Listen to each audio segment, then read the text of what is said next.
Pangulong Marcos nagdeklara ng National Energy Emergency dahil sa tensyon sa gitnang silangan. Sa report yan ni Idol Grace. Yung report ko ng Idol.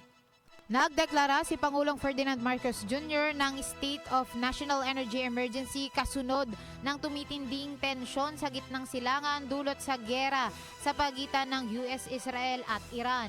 Sa ilalim na Executive Order No. 110 na nilagdaan ng Pangulo, ipinatupad ito kasama ang Unified Package for Livelihood, Industry, Food and Transport upang tugunan ang posibleng epekto nito sa bansa. Ayon sa EO, ang kaguluhan sa rehiyon ay patuloy na nagdudulot ng pagkaantala sa supply chain at patuloy na pagtaas ng presyo ng langis sa buong mundo.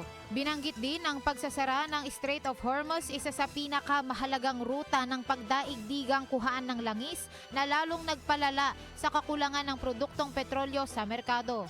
Dahil dito, posibleng makaranas ang Pilipinas ng hindi matatag na supply ng enerhiya na maaaring makaapekto sa pang-araw-araw na operasyon ng ekonomiya at supply ng enerhiya sa bansa. Kasama nyo sa 106.3 IFM Lucena, Idol Grace Celis, Tatak, RMN.